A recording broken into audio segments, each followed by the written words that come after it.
ऋषियों ने कहा, सुनो सुगंधा,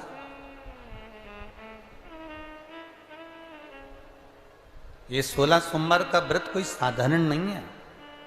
सुगंधा, संतान की प्राप्ति के लिए अगर 16 सोमवार का व्रत उठाया जाता है तो श्रावण के पहले सोमवार से उठाया जाता है। कब से उठाना चाहिए? श्रावण का पहला सोमवार। सुनो सुगंधा, यदि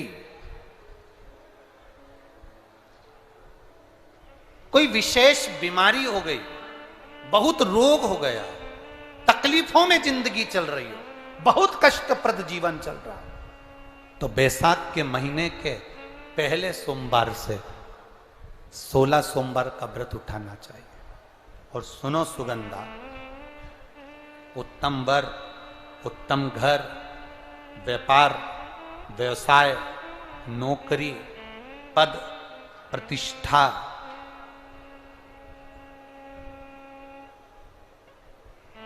के लिए अगर हमें व्रत करना है तो मार्गशीर्ष मास का पहला सोमवार से इस व्रत को प्रारंभ कर देना चाहिए। मार्गशीर्ष मास का पहला जो सोमवार हो उसमें इस व्रत को प्रारंभ कर लो। और सुनो सुगंधा, ये व्रत दोपहर के तीसरा जो पहर हो, प्रदोष काल, उस प्रदोष काल के समय पर आप इस शिवलिंग की पूजन अपने घर में पार्थिव बनाकर स्मरण कर कर भगवान देव अधिदेव महादेव के लिए प्रसाद तैयार कर कर, आप जिस भाव से भगवान शंकर का आटा सेक कर या चूरमा बनाकर या मलिदा बनाकर जो भी आप बना रहे हैं, उससे 3 हिस्से प्रसाद के इस 16 सोमवार के व्रत में भी होते हैं। कितने हिस्से होते हैं? 3 हिस्से। पशुपति व्रत में 16 सोमवार के व्रत में एक अंतर भारी है।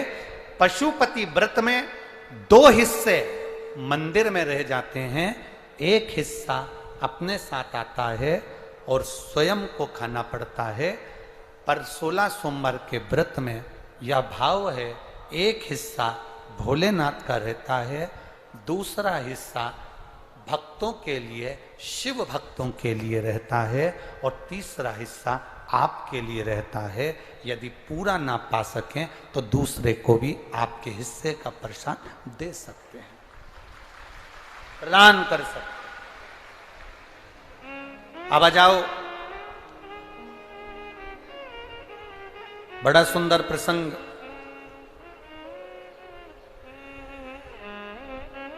नरसिंह पुराण का आता है। एक बड़ा सुंदर प्रसंग आया।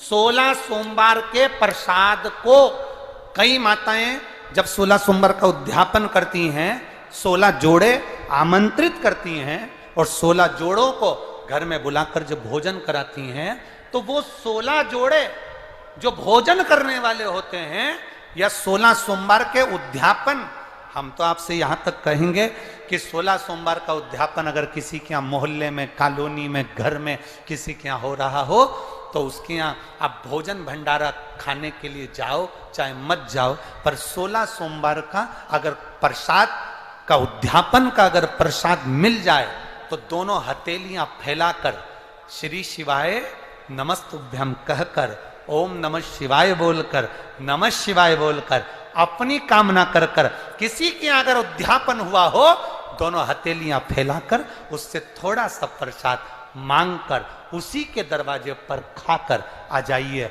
आपकी जिंदगी को सुख का अनुभव हो जाए। तो कोई पूछे ये कथा कहां से ली, तो आप बता देना नरसिंह पुराण में यह वर्णन आता है। कौन से पुराण में है?